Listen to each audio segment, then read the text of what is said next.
Patriarcas e Profetas. Capítulo 31. O pecado de Nadab e Abiú. Depois da dedicação do tabernáculo, os sacerdotes foram consagrados ao seu ofício sagrado. Estes serviços ocuparam 7 dias, cada um assinalado por cerimônias especiais. No 8º dia deram início ao seu ministério. Auxiliados por seus filhos, Arão ofereceu os sacrifícios que Deus ordenara, e levantou as mãos e abençoou o povo. Tudo havia sido feito conforme Deus indicara, e ele aceitou o sacrifício, e revelou sua glória de maneira notável. Fogo veio do Senhor e consumiu a oferta sobre o altar. O povo olhou para esta maravilhosa manifestação de poder divino. Com espanto e intenso interesse, nela viram o sinal da glória e favor de Deus, e alçaram uma aclamação geral de louvor e adoração, caindo sobre seu rosto como se estivessem na presença imediata de Jeová. Mas logo depois uma calamidade repentina e terrível caiu sobre a família do sumo sacerdote.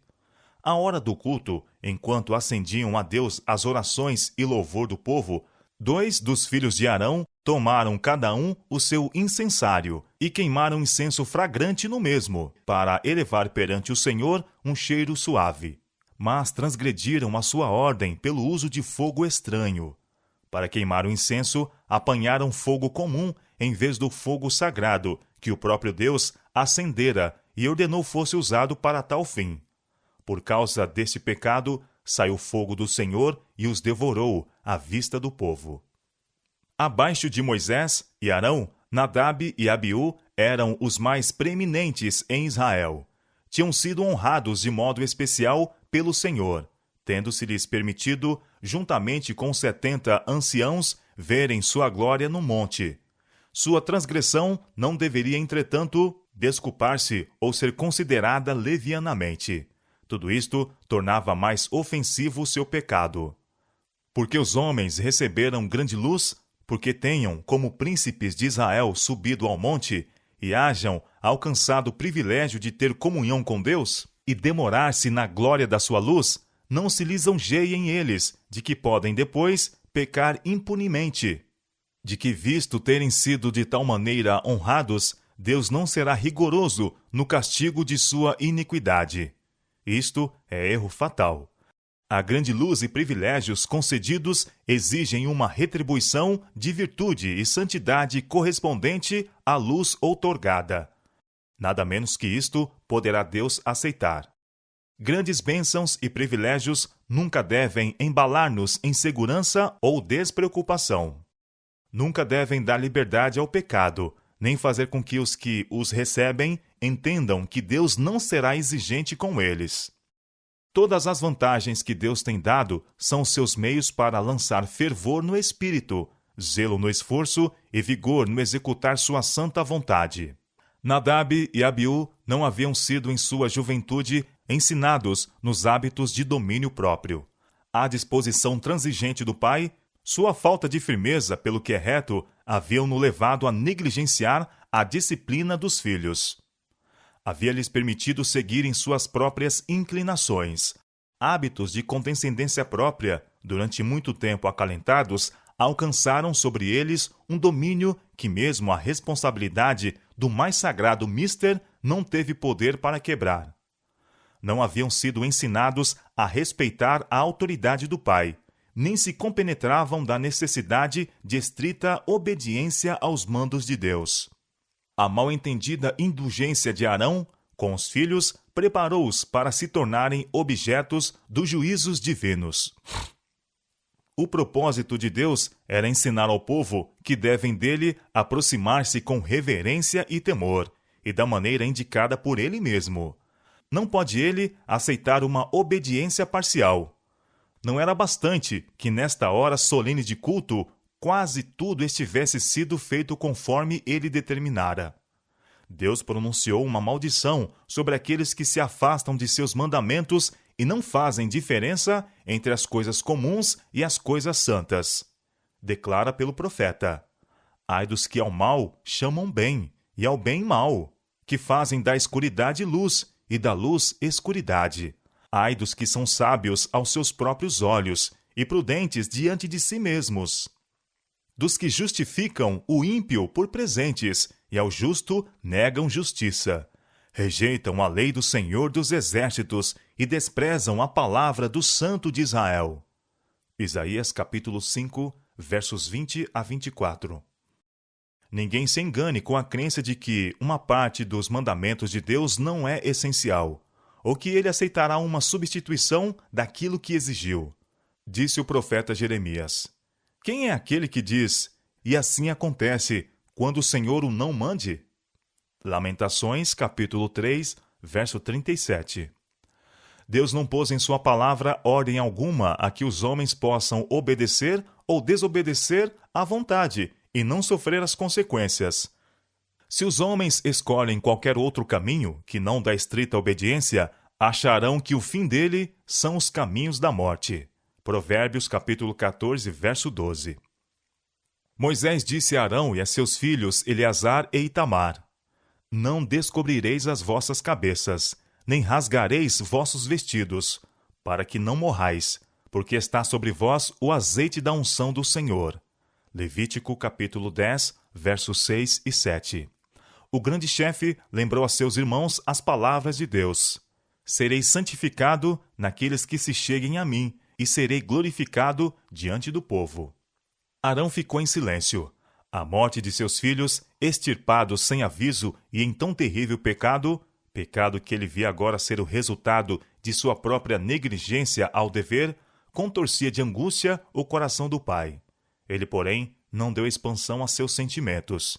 Por manifestação alguma de pesar, devia ele parecer simpatizar com o pecado.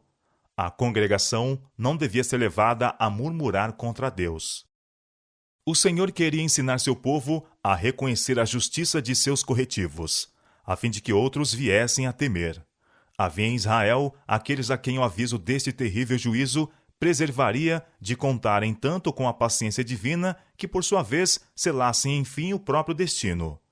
A reprovação divina vem contra aquela falsa simpatia pelo pecador, a qual se esforça por lhe desculpar o pecado. O efeito do pecado é o amortecimento das percepções morais, de modo que o malfeitor não se compenetra da enormidade da transgressão, e sem o poder convincente do Espírito Santo, fica em cegueira parcial em relação ao seu pecado. Têm os servos de Cristo o dever de mostrar aos que assim erram o seu perigo. Aqueles que destroem o efeito da advertência, cegando os olhos aos pecadores ante o caráter e resultados verdadeiros do pecado, muitas vezes se gabam de que assim dão provas de caridade. Estão, porém, agindo diretamente no sentido de opor-se ao Espírito Santo de Deus e estorvar-lhe a obra.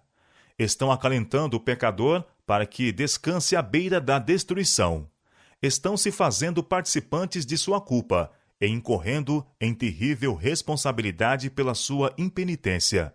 Muitos têm descido à ruína como resultado desta falsa e enganosa simpatia. Nadab e Abiú nunca teriam cometido aquele pecado fatal se não se houvessem primeiramente, em parte, intoxicado pelo livre uso do vinho. Compreendiam que o mais cuidadoso e solene preparo era necessário antes de se apresentarem no santuário, onde era manifestada a presença divina. Pela intemperança, porém, perderam a idoneidade para o seu santo ofício. A mente se lhes tornou confusa e embotadas as percepções morais, de modo que não podiam discernir a diferença entre o sagrado e o comum. A Arão e seus filhos sobreviventes foi feito este aviso: vinho nem bebida forte, tu e teus filhos contigo não bebereis, quando entrardes na tenda da congregação, para que não morrais.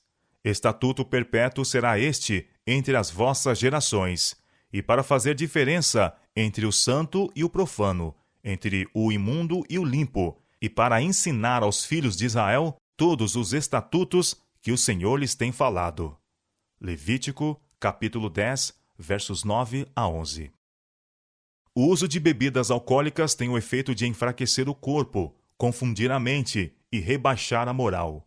Impede aos homens de se compenetrarem do caráter sagrado das coisas santas, ou da vigência das ordens de Deus.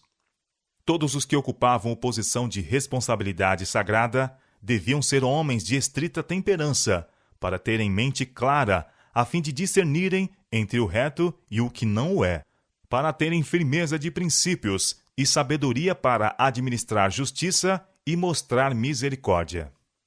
A mesma obrigação repousa sobre todo seguidor de Cristo.